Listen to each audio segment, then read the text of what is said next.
নিশান ভাই, I miss you. কবে আপনি আমার মনের কথা বুঝবেন? ভয়ে আতঙ্কে প্রায় জ্ঞান হারানোর উপক্রম হলো মিমির। কিছুদিন আগে কলেজে ক্যান্টিনে বসে সে এই কাজ করেছে এবং রসায়ন দ্বিতীয় পত্র বইয়ের নিচে ভাঁজ করে রেখে দিয়েছে। কিন্তু মিমি ঘুণাক্ষরেও টের পায়নি যে এই কাগজটা রাশিদার হাতে চলে যাবে। হাতের তালু রীতিমতো ঘেমে গেছে মিমির। দিক বিদিক হারিয়ে দিশা পাচ্ছে না সে। কি করবে কিছুই মাথায় আসছে না। মিমির ভয়ার্ত অবস্থা দেখে রাশিদা এবার কাগজটা সাইডে রেখে নরম কণ্ঠে বলল, সত্যি করে বল, যেটা জিজ্ঞাসা করছি সরাসরি উত্তর দে। তোর ভালো জন্যই বলছি, তোর উত্তরের ভিত্তিতে আমাকে এগোতে হবে। মিমি আবারও অবাক হয়ে তাকালো। মানে? রাশিদা খানিক হেসে বললেন, পরে বুঝবি, এখন সত্যি করে বল মা, নিশানকে পছন্দ করিস, ভালোবাসিস? মিমি এবার ঠোঁট ভিজিয়ে মাথা নামালো। চোখ খিচে বন্ধ করে সন্তর্পণে উপর নিচ মাথা নাড়িয়ে নীরবে বুঝিয়ে দিল হ্যাঁ সে ভালোবাসে। রাশিদা কোনো রকম প্রতিক্রিয়া দিলেন না, শুধু নীরব থেকে খুব শুকনোভাবে পর্যবেক্ষণ করতে থাকলেন তার মেয়েকে। যমজ দু বোনের মধ্যে মিমি একটু বেশি চঞ্চল। রিমির থেকে মিমি সবসময় বেশি উৎফুল্লিত প্রফুল্ল মনের ছিল। ছোট থেকেই তাদের দুজনের কোনো আবদার অপূর্ণ রাখেননি রাশিদা তালুকদার। এমনকি তাদের বাবা বেঁচে থাকার সময়ও তারা কখনো অভাবের মধ্যে ছিল না। কিন্তু সেই দুর্ঘটনার পর স্বামীকে হারিয়ে এই দুই মেয়েকে নিয়ে তাদের ভবিষ্যৎ নিয়ে চিন্তায় রাশিদা ভেঙে পড়েছিলেন। পরবর্তীতে তিনি প্রতিজ্ঞা করেছিলেন মেয়েদের তাদের বাবার অভাবটা বুঝতে দেবেন না, জীবনে সবসময় তাদের সমস্ত আবদার পূরণ করবেন। মিমি এতক্ষণ নিঃশ্বাস আটকে রেখেছিল, এবার একটু দম নিল। কিন্তু বুকের ধুকপুকানি কমছে না একটুও। রাশিদা তালুকদারের মুখাবয়ব এখনো কঠোর নয়, আবার একদম নরমও নয়। যেন তিনি আরো কিছু ভাবছেন, আরো কিছু যাচাই করছেন। কেন জানি মিমির মনে হলো মা হয়তো কিছু একটা ঠিক করে ফেলেছেন। কিন্তু কি? তার কি রাগ হয়েছে? তিনি কি নিশান ভাইয়ের ব্যাপারে জানতেন, নাকি আজই প্রথম জানতে পারলেন? মিমির মনে হাজারটা প্রশ্ন ঘুরপাক খেতে লাগলো, কিন্তু সে মুখ ফুটে কিছু জিজ্ঞেস করতে পারল না। শুধুই এক দৃষ্টিতে তাকিয়ে রইল তার মায়ের দিকে। রাশিদা এবার ধীরে স্থির কণ্ঠে বললেন, কতদিন ধরে? মিমির দম আটকে আসলো। কি বলবে? সত্যি বলবে নাকি এড়িয়ে যাবে? মাকে মিথ্যে বলার অভ্যেস নেই তার, তাই সে দ্বিধাগ্রস্ত কণ্ঠে ফিসফিস করে বলল, 2 বছর? রাশিদা এবার দীর্ঘশ্বাস ফেললেন। তার চোখে এক অদ্ভুত অনুভূতি খেলে গেল, যেন হতাশা, বিস্ময় আর কিছুটা দুঃখ মিশে আছে তাতে। কিন্তু তিনি কোনো কিছু বললেন না। মেয়েটা তাহলে স্কুলের গণ্ডি পার করার আগে থেকেই নিশানকে পছন্দ করত। এটা কি তিনি আবেগ ধরবেন নাকি ভালোবাসা? পরিবেশ নিস্তব্ধ হয়ে গেল। ঘরের দেয়ালও যেন কানে পেতে রেখেছে এই মুহূর্তে কি হতে যাচ্ছে তা জানার জন্য। অবশেষে অনেকক্ষণ চুপ থেকে রাশিদা তালুকদার অদ্ভুত এক প্রশান্ত কণ্ঠে বললেন, ভালো, তাহলে এবার নিশানের কথাটা শুনে যাক। ও কি চায় সেটাও জানা দরকার, তাই না? মিমি আতকে উঠে তাকালো। নিশান ভাইয়ের কাছে এটা জানাবে? কেন? কি হতে চলেছে এখন? মিমি তড়িঘড়ি করে রাশিদার বাহু ধরল। মা, নিশান ভাই কিছু জানে না, তুমি প্লিজ কিছু বলো না ওনাকে। আমার কথাটা আগে। রাশিদা তালুকদার মিমের হাতের স্পর্শ অনুভব করেও স্থির রইলেন। মেয়েটার কণ্ঠে আতঙ্ক, চোখে অসহায় আবেদন, কিন্তু তিনি ভ্রু পর্যন্ত নড়ালেন না। তোর কথা আগে কি? ঠান্ডা স্বরে জিজ্ঞেস করলেন তিনি। মিমি গলায় আসা কথা গিলে ফেলল। কি বলবে, কিভাবে বোঝাবে? নিশান ভাই যদি জানতে পারেন তাহলে কি ভাববেন? তিনি কি অবাক হবেন, না বিরক্ত, রাগ করবেন নাকি? মিমির বুক ধক করে উঠল। সে কাপা কণ্ঠে বলল, নিশান ভাই আমাকে ছোটবেলা থেকেই ছোট বোনের মতো দেখে মা। তিনি আমাকে কখনোই সেভাবে দেখেনি। তুমি যদি কিছু বলো তাহলে সব শেষ হয়ে যাবে। আমি চাই না উনি আমাকে নিয়ে অন্যভাবে ভাবুক। আমি চাই না আমাদের সম্পর্ক অস্থিরতা হয়ে যাক। কথাগুলো বলতে বলতে গলা ধরে এলো তার। রাশিদা এবার মুখ ফিরিয়ে মিমির চোখের দিকে এক দৃষ্টিতে তাকালেন, গভীর অনুসন্ধানী দৃষ্টি। তারপর দীর্ঘশ্বাস ফেলে বললেন, তুই নিশ্চুপ? ও তোকে শুধুই ছোট বোনের মতনই ভাবে। মিমি হতবাক হয়ে গেল। এই প্রশ্ন কেন? নিশান ভাই কি কখনো কিছু ইঙ্গিত দিয়েছেন? না, তা তো নয়। নিশান ভাই তো সবসময় গম্ভীর শান্ত স্বভাবের, কখনো কোনো উল্টোপাল্টা কিছু বলেননি। কিছু বোঝানো নেই? তাহলে মা এই প্রশ্ন করলেন কেন? মানে? অবাক কণ্ঠে ফিসফিস করল মিমি। রাশিদা একদম স্থির গলায় বললেন, মানে তুই যা ভাবছিস তা হয়তো সম্পূর্ণ সত্যি নাও হতে পারে। নিশানের দিকটাও দেখা দরকার মিম। মিমি কিছু বলার আগেই তিনি চেয়ার ঠেলে উঠে দাঁড়ালেন। এই ব্যাপারে কথা না বলে আমি থাকতে পারবো না। আমি নিশানের সাথে কথা বলবো। মিমির মুখ ফ্যাকাশে হয়ে গেল। এখন কি হবে? হঠাৎই রাশিদা মুচকি হেসে বললেন, আমি আমার মেয়েদের কোনো আবদার অপূর্ণ রাখিনি। ইনশাআল্লাহ জীবনে এত বড় একটা সিদ্ধান্তেও আমি আমার মেয়েকে অসন্তুষ্টতে রাখবো না। জীবনে হয়তো এই প্রথম আমার মিম একজন সঠিক ব্যক্তি পছন্দ করেছে। দেখা যাক কি হয়। মিমি বিস্মিত হয়ে তাকিয়ে রইল মায়ের দিকে। ঠিক শুনেছে তো, মা রাজি? মানে মা চান সে নিশান ভাইকে পাবে? মুহূর্তের মধ্যে মিমির বুকের উপর জমে থাকা অজস্র ভয় আর সংখ্যা হাওয়ায় মিলিয়ে গেল। চোখে চকচকে আলো ফুটল। সে অবিশ্বাসী গলায় বলল, মা, মানে তুমি বাধা দিচ্ছ না? তুমি চাও আমি নিশান ভাইকে? রাশিদা তালুকদার হালকা হাসলেন। আমি চাচ্ছি তোর খুশি। আমার মেয়ে যদি কাউকে ভালোবাসে আর সেই ছেলে যদি সঠিক মানুষ হয় তাহলে আমি কোনো বাধা দেব বল? মিমির মুখে উজ্জ্বল হাসি ফুটে গেল। গালে লাল আভা ছড়িয়ে পড়ল। সে এক লাফে রাশিদার গলায় ঝাঁপিয়ে পড়ল। ও মা, তুমি সেরা। রাশিদা মাথা নাড়লেন, তবে তার চোখে দুষ্টুমি ঝলকে উঠল। কিন্তু মিমি থমকে গেল। কিন্তু কি? রাশিদা হালকা ভ্রুছিয়ে বললেন, তুই ভাবিস আমি বাধা দিচ্ছি না মানেই তোর বিয়ে ঠিক হয়ে গেল? নিশান কি চায় সেটাও তো জানতে হবে, তাই না? মিমির হাসিটা জমে গেল। তার চোখের সামনে আবারও ভয়ের ছায়া নেমে এলো। নিশান ভাই কি চান? যদি তিনি তাকে সত্যি শুধু ছোট বোন হিসেবেই দেখেন, যদি এই কথা শুনে দূরত্ব তৈরি হয়ে যায়। কিন্তু আজ মিমির মধ্যে একটা নতুন সাহসও জন্মেছে।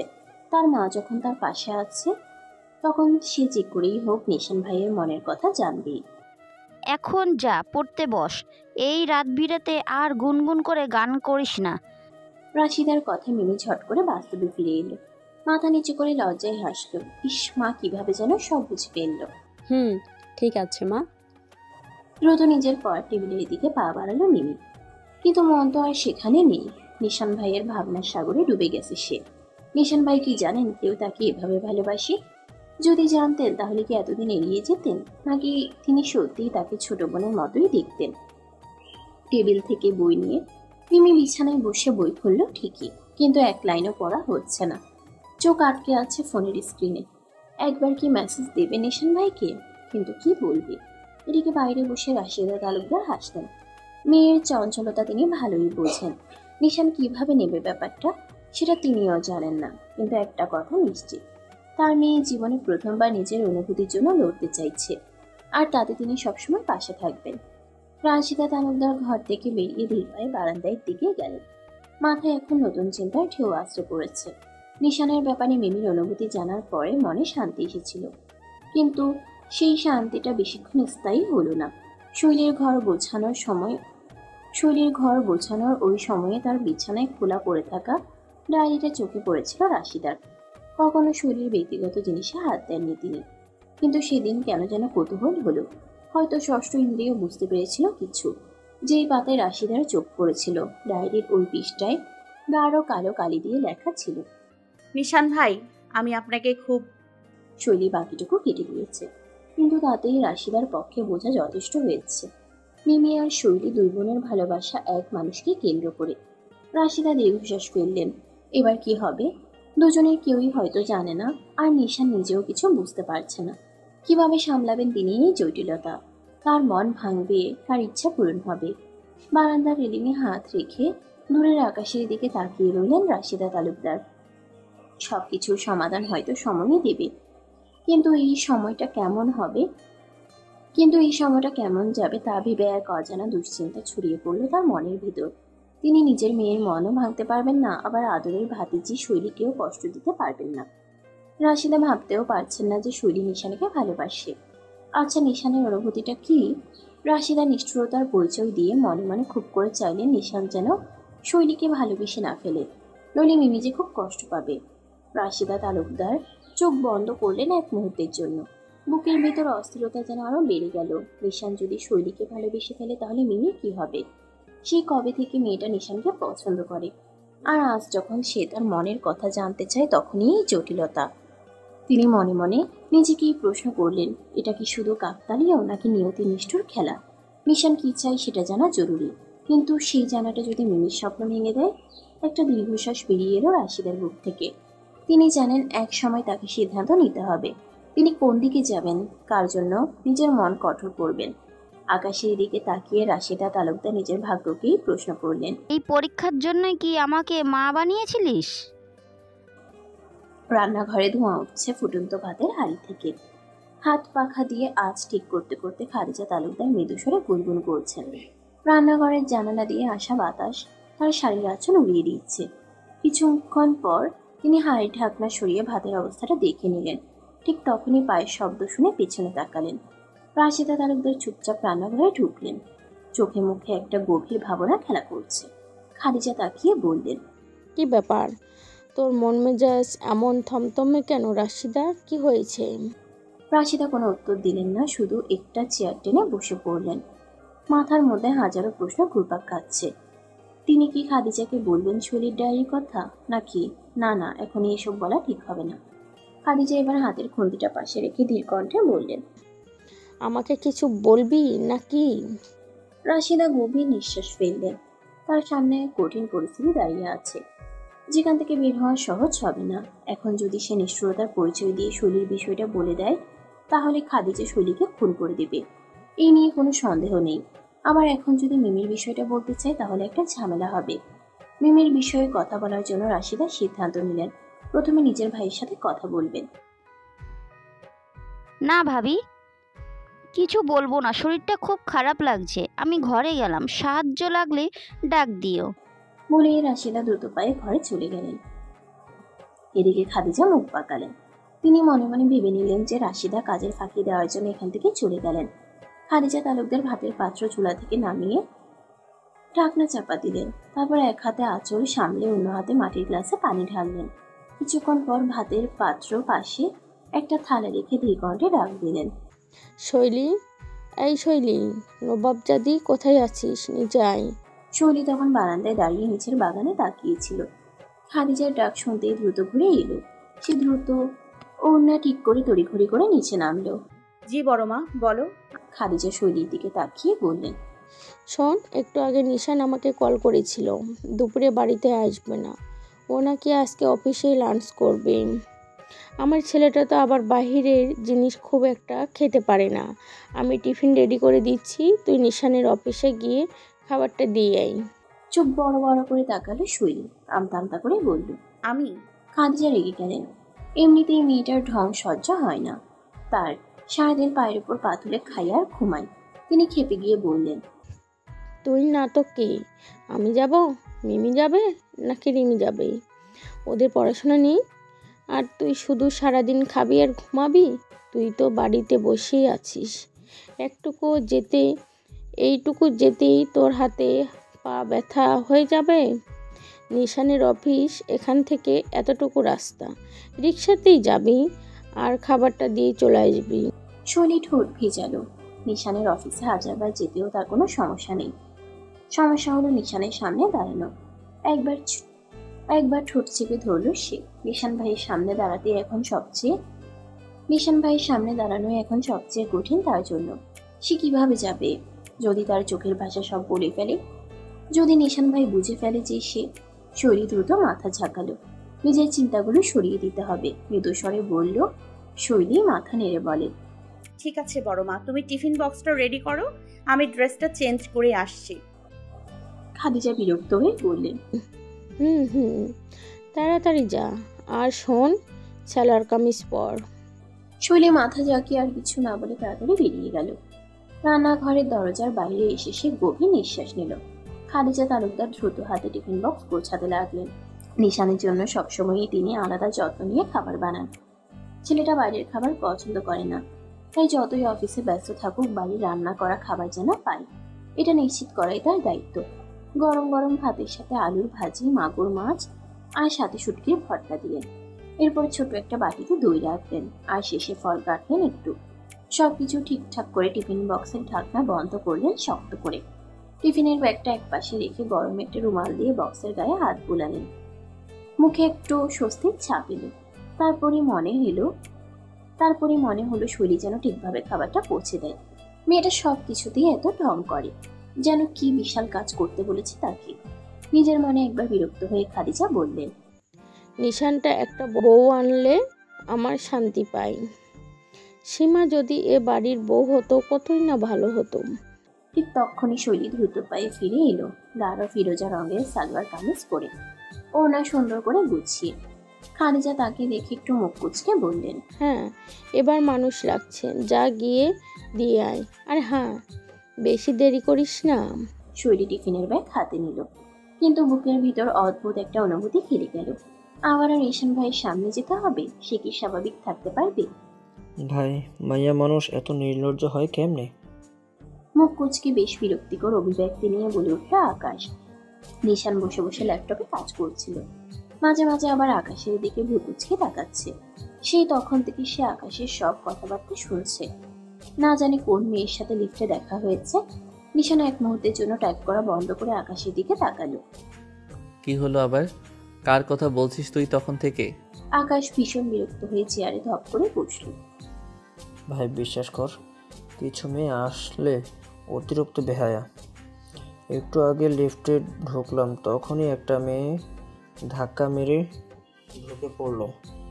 মেয়ের পোশাকের কি শ্রী, থু। আমি ভাবলাম হয়তো তাড়াহুড়ো ভুল পড়ে গিয়েছে, কিন্তু না, সে পুরো সময়টা আমার দিকে তাকিয়ে হাসতে হাসতে চোখ মারতে লাগলো। এত বড় অফিস, আর এ কি ব্যাপার? শালা, তোর বাপটা কি কাজের জন্য কোনো ভালো মেয়ে খুঁজে পায়নি? নিশান বুঝিয়ে বলল। বাপের নাম তুলবি না, মুখ চালা। তারপর? আকাশ হাত নেড়ে রাগ ঝাড়তে লাগলো। তারপর কি? লিফট থেকে নামার সময় শুনি গলা মিশিয়ে বলছে, আপনার নাম্বার আর অ্যাড্রেসটা দিন।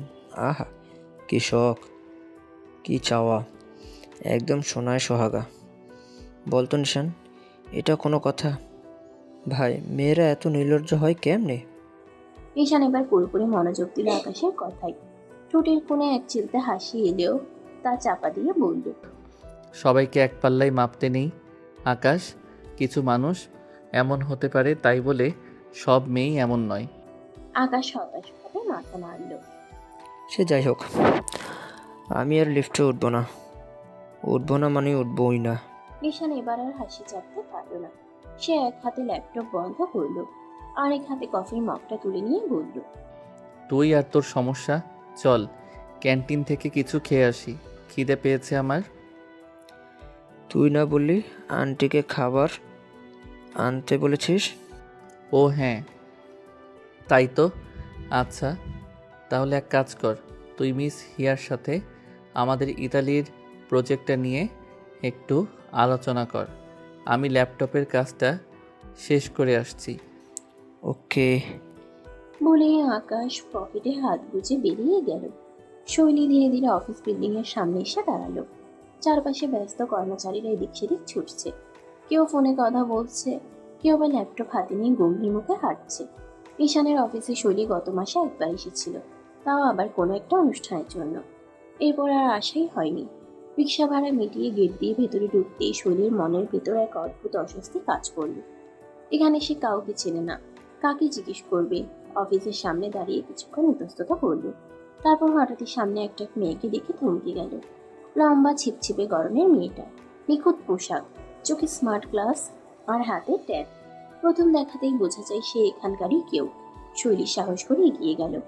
Excuse me. হিয়া ভ্রুকুচকে তাকালো। জি বলুন। শৈলী একটু সংকোচ নিয়ে বলল, আমি আপনাদের সাইট ডিরেক্টর নিশান তালুকদারের সাথে দেখা করতে এসেছি। উনি কে আছেন? নিশানের নাম শুনে হিয়া চোখ শুরু করে তাকালো। উপর নিচ পর্যবেক্ষণ করলো শৈলীকে। আপনি কে? শৈলী অপ্রস্তুত হয়ে গেল। সে তো জানে না এখানে কিভাবে পরিচয় দিতে হয়, একটু দ্বিধা নিয়ে বলল, আমি ওনার জন্য খাবার এনেছি, ওনার মা পাঠিয়েছেন আমাকে। আপনি শুধু ওনাকে আমার নামটা বলবেন, তাহলেই চিনবে। হিয়ার মুখে এক ঝলক কৌতূহল খেলে গেল। সে কিছুক্ষণ শৈলীকে পর্যবেক্ষণ করল। নিশানের কেবিন থেকে বের হয়ে দূর থেকে হিয়ার সাথে শৈলীকে কথা বলতে দেখে মাথায় বাজ পড়ল আকাশের। চোখ দুটো ঘুষে আবারও তাকালো। নিশ্চিত হতে চাইল যে সে ঠিক দেখেছে কিনা। যখন সে নিশ্চিত হলো যে ঠিকই দেখেছে ওটা শৈলী, তখন আকাশ দেরি করল না। ঝড়ের গতিতে আবারও দৌড় লাগালো নিশানের কেবিনের দিকে। কথা নিয়ে বার্তা নিয়ে ঠাস করে দরজা খুলে দ্রুত নিশানের কাছে এসে তার বুকে হাত দিয়ে কিছু একটা চেক করতে থাকলো। নিশান হতভম্ব হয়ে তাকালো আকাশের দিকে। হঠাৎ করে এইভাবে দরজা খুলে পাগলের মতো এসে তার গায়ে হাত রেখে আকাশ কি চেক করছে সেটাই বুঝতে পারছে না। নিশান তড়িঘড়ি করে সে বলতে লাগলো, আরে আকাশ, কি হয়েছে ভাই? আরে কি করছিস? আকাশ, থাপ্পড় খাবি? বুকে হাত দিচ্ছিস কেন ভাই? প্রবলেমটা কি? আকাশ এবার বেশ সিরিয়াস ভঙ্গিতে বলল, তোর হাতটা ঠিক জায়গায় আছে কি না সেটা দেখতে এলাম। দেখি তো তোর হাতটা আছে কি না। দেখি শার্টের বোতামটা খোল। নিশান রীতিমতো অবাক হয়ে বুকুচকে তাকালো। কথার আগা মাথা আছে কিছুই বুঝেনি সে। আকাশ নিশানের ভয়ানক দৃষ্টি দেখে সরল মনে বলে উঠল, না মানে তোর হাতটাকে বাইরে দেখে এলাম তো, তাই চেক করতে এসেছিলাম যে এখনো কলেজাটা জায়গায় আছে কিনা। নিশান এবারও বোকার ন্যায় চেয়ে রইল। তার হাত বাইরে, আকাশ দেখেছে মানে? তুই কি ডেট এক্সপায়ার্ড গাঁজা খেয়েছিস? না বন্ধু। তাহলে ঘোড়ার ডিমের মতো কথা বলছিস কেন? আকাশ থুতনিতে আঙ্গুল বুলিয়ে কিছু একটা ভাবলো। না মানে, আচ্ছা তুই থাক, আমি বাইরে থেকে একটু শিওর হয়ে আসি যে তোর হার্ট তোর বুকে না থেকে ওই লুচ্চা মাইয়েটার সাথে কি পীড়িতের আলাপ করতেছে। দাঁড়া, তুই উঠবি না, তোর হার্ট নিয়ে আমি এখনই আসতেছি। বলেই ভো দৌড় মারলো আকাশ। এদিকে নিশান আকাশের কথা মজা ভেবে উড়িয়ে দিল। আবারও মনোযোগ দিল ল্যাপটপের স্ক্রিনে। আপনি স্যারের খাবার নিয়ে এসেছেন কেন? আপনার পরিচয়টা একটু ঠিক করে দিলে ভালো হয়। হিয়ার এমন তীক্ষ্ণ কথার অর্থটা ঠিকঠাক মাথায় ঢুকলো না শৈলীর। সে মুখে ভদ্রতার হাসিটা রেখে খানিক ভাবল। এরপর মুখ খুলে কিছু বলতে যাওয়ার আগেই ঝড়ের গতিতে হাজির হলো আকাশ। একদম শৈলী এবং হিয়ার মাঝে এসে ব্রেক বসল। শৈলী আকাশকে বেশ ভালো করেই চেনে। নিশানের কাছের বন্ধু হওয়ার সুবাদে হলেও আকাশের সাথে তার বেশ ভাই বোনের মতো সম্পর্ক আছে। আকাশ ভাই, আপনি? আকাশকে দেখে শৈলী স্বস্তি নিঃশ্বাস ফেলল। এত বড় অফিসে সে একা কোথায় যাবে সেটাই বুঝতে পারছিল না। এখন একটু শান্তি লাগছে। আকাশ শৈলীকে ছোট করে বলল, এক মিনিট শৈলী, জাস্ট ওয়েট। বলে হিয়ার উদ্দেশ্যে বলল, ও হিয়া, শোনো, তোমার কি চাকরি হারানোর ইচ্ছা আছে? না থাকলে এক্ষুনি ইতালির প্রজেক্টের ফাইলগুলো বের করে একটু অ্যানালাইসিস করো। শালা নিশানের থুকু, স্যারের কড়া আদেশ।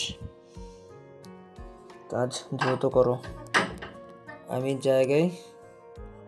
জিনিস জায়গায় রেখে এক্ষুনি আসছি। নিশানের অর্ডার করার কথা শুনে হিয়া তড়িঘড়ি করে নিজের ডেস্কে চলে গেল। তার পুরোপুরি প্রস্থানের পরই আকাশ আবারও সিরিয়াস ভঙ্গিতে বলে উঠল, কেমন আছো শৈলী? শৈলী চোখে হাসলো।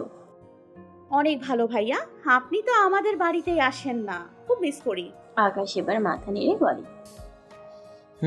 যাব। আচ্ছা ভালো কথা, শোনো, নিশানের হাতটা খুঁজে পাওয়া যাচ্ছে না, তুমি কি কোথাও দেখেছো? শৈলী অবুঝের ন্যায় তাকালো। আর বলো না, সেই তখন থেকে নিশানের হাত মিসিং। কে জানি কোথায় গেল। সহজ সরল হাট তো, মানে? যে কোনো সময় যে কেউ ছিনিয়ে নিতে পারে। এই শৈলী, তুমি আবার চুরি করনি তো? আকাশের শেষের কথার ভঙ্গি দেখে নিজেকে চোর মনে হচ্ছে শৈলী। সে কথার আগামাথা না বুঝে পিটপিট করে তাকিয়ে বলে, আমি কিছু চুরি করিনি তো ভাইয়া, আপনি কিসের কথা বলছেন? আকাশ হেসে ফেলল। সে শৈলীর কপালে আঙ্গুল ঠেকিয়ে নকল ভাবনার ভঙ্গিতে বলল, সন্দেহজনক। নিশানের হার্ট কোথায় সে নিজেও জানে না, আমিও জানি না, কিন্তু আমার মনে হচ্ছে তুমি কিছু জানো। শৈলী এবার সত্যিই ঘাবড়ে গেল। আজব, আমি আবার কি জানবো? আকাশ ঠোঁট বাঁকিয়ে বলল, অবশ্যই, তোমার সরল মুখ দেখে মনে হচ্ছে তুমি চোর, হলেও খুব চালাক চোর। নিশান বুঝতেই পারছে না হার্ট কার কাছে গেছে। শৈলী আবারও বিভ্রান্ত হয়ে গেল, তার কপালে ভাঁজ পড়ে গেল। আপনার মাথা ঠিক আছে তো ভাইয়া? নিশান ভাইয়ার হার্ট কেউ চুরি করলেই বা আমি কেন জানবো? আর সবচেয়ে বড় কথা, হার্ট চুরি হবে কিভাবে? অপারেশন ছাড়া কিভাবে সম্ভব? আকাশ এবার মুখ কুচকে তাকালো শৈলীর দিকে। মেয়েটার মুখ দেখে বোঝাই যাচ্ছে পেঁচানো কথাগুলো একটাও ঘটে ঢুকাতে পারেনি। এই মেয়ে নিশানের মতো জটিল ব্যক্তির অনুভূতি কিভাবে বুঝবে সেটাই ভেবে পায় না আকাশ। আদৌ কখনো বুঝতে পারবে কিনা। আকাশের ভয়ানক দৃষ্টি দেখে শৈলী গলার স্বর স্বাভাবিক রাখার চেষ্টা করলো। আমি সত্যি এসব জানি না ভাইয়া, এসব আপনারা বোঝেন। এখন আমাকে নিশান ভাইয়ের কাছে নিয়ে চলুন, আমি খাবার দিয়ে চলে যাব। আকাশ বুক ভরে দীর্ঘশ্বাস ফেলে বলল, ঠিক আছে, চলো দেখা যাক নিশানের হার্ট সন্ধান পাওয়া যায় কিনা। বলেই সে শৈলীকে নিয়ে নিশানের কেবিনের দিকে হাঁটাতে লাগলো। শৈলী ধীর পায়ে তার পেছনে হাঁটতে লাগলো। বুকের ভিতর অদ্ভুত এক উত্তেজনা কাজ করছে। নিশান ভাই যদি রাগ করেন, যদি বলেন, তোর আসার কোনো দরকার ছিল না, কিংবা যদি অবাক হয়ে বলেন, তুই আমার জন্য এসেছিস। শৈলী ধীরে করে টিফিনের ব্যাগটা শক্ত করে ধরল। যা হয় হোক, মাথা নিচু করে দাঁড়িয়ে আছে শৈলী। হাত দুটো সমান তালে মোচড়াচ্ছে, চোখের পাতা অনড়, তবে মনি স্থির। টাইলসের মেঝেতে সামনেই ব্রুকুচকে তাকিয়ে আছে নিশান। দুহাত বুকে গুজে কৌতূহলী মন নিয়েই দাঁড়িয়ে আছে সে। একটু আগে নিশানের অভিব্যক্তি পর্যবেক্ষণ করেই গা ঢাকা দিয়েছে আকাশ। হঠাৎ করে সুস্থ স্বাভাবিক ছেলেটা এমন রেগে গেল কেন, তাই ভেবে পায়নি সে। শৈলী এক পলক তাকিয়ে মিনমিন করে বলল, নিশান ভাই, আপনি রেগে গেলেন কেন? নিশান জবাব দিল না। চোখ সরিয়ে টেবিলের উপর থাকা টিফিন বক্সটার দিকে তাকিয়ে গিয়ে গেল সেদিকে। শৈলী আর চোখে খেয়াল করলো নিশানকে বেসিনে গিয়ে হাত ধুতে দেখে স্বস্তির শ্বাস ফেলে শৈলী। দ্রুত হাত চালিয়ে টিফিন বক্স খুলতে শুরু করে। এর মধ্যে নিশান হাত মুখ মুছে কেবিনের দরজা লক না করে শুরু বন্ধ করে। শৈলী একে একে সব খাবার সাজিয়ে নিশানের চেয়ারের সামনে প্লেটে গিয়ে দেয়। নিশান চেয়ারে বসে প্লেটে হাত রাখতে গিয়েও রাখলো না। রকুচকে শৈলীর দিকে তাকিয়ে সন্দিহান কণ্ঠে শুধালো, গত রাতে আমি তোকে খাইয়ে দিয়েছিলাম, তাই না? শৈলী নিশানের দিকে না তাকিয়ে মাথা নেড়ে বলে, জি। নিশান এবার প্লেটে রাখতে যাওয়া হাতটা আবার ফিরিয়ে নেয়। টাওয়াল হাতে নিয়ে বলতে থাকে, খাইয়ে দে আমায়। হ্যাঁ? মাথায় বাজ পড়ে শৈলীর। নিশানের কথায় চোখ বড় করে এক ঝটকায় বিস্ময় নিয়ে তাকালো সে। নিশান ব্রুকুচকে বলল, শুনতে পাসনি? শৈলী চোখ পিটপিট করলো। সে শুনতে পায়নি তেমনটা নয়, তবে ঠিক শুনেছে কিনা তা নিয়ে একটু সন্দিহান। নিশান তার অভিব্যক্তি লক্ষ্য করে আবারও আদেশ ছুড়ে মারল, আমাকে খাইয়ে দিতে বলেছি। গত রাতে আমি নিজ হাতে খাইয়ে দিয়েছি তোকে, আজ তোর পালা, দ্রুত খাইয়ে দে, টাইম নেই। অন্ধকার মুখ কুচকে বসে আছে শৈলী, হাতে তার এঁটো খাবারের প্লেটটা। সে বিশ্বাসও করতে পারছে না যে নিশান এত বড় পোল্টি মারবে। একটু আগে ঘটে যাওয়া দুটো ঘটনাই তার মাথার উপর দিয়ে গেছে। নিশান প্রতিশোধ পরায়ণ না হলেও বরাবরই ইটের বদলে পাটকেল ছুটতে বেশ দক্ষ। গত রাতে শৈলী তার হাতে কামড় দিয়েছিল ভুলে যায়নি সে। একটু আগে শৈলীর হাতে খাওয়ার নাম করে বেশ জোরেই কামড় বসিয়ে দিয়েছে শৈলীর আঙ্গুলে। শুধু তাই নয়, ফিরিয়ে দিয়েছে গত রাতে শৈলীর বলা সে কথাটাও। নিশানের কামড়ের তোপে হাতে প্রচন্ড যন্ত্রণা অনুভব করে শৈলী যখন অবাক হয়ে নিশানের দিকে তাকালো, তখন নিশান বেশ সরল মুখ করে বলে উঠল, আমি কিভাবে বুঝবো যে কোনটা মাগুর মাছ আর কোনটা তোর নরম আঙ্গুল? শৈলী চোখ বড় বড় করে তাকিয়ে রইল নিশানের দিকে। এতক্ষণ সে খাবার খাওয়ানোর সময় যতটা মনোযোগী ছিল, এখন তার সমস্ত মনোযোগ নিশানের এই বদলে নেওয়া কাণ্ডের দিকে। সে হতভম্ব গলায় বলল, আপনি আপনি আমায় কামড় দিলেন? নিশান মুখে দারুণ নির্দোষ একটা ভাব এনে গম্ভীর কণ্ঠে বলল, কি করব বল? তুই তো আবার মাছের টুকরোটা আমার মুখের সামনে এনে ধরে রেখেছিলি। আমি কিভাবে বুঝবো যে এটা মাছ নাকি তোর আঙুল? একবারে নরম তুলতুলে মনে হচ্ছিল, দ্যাটস নট মাই প্রবলেম। শৈলী হতবাক হয়ে বিস্বাদ চোখে নিশানের দিকে তাকিয়ে রইল। একটু ভাবার পর মিনমিন করে বলল,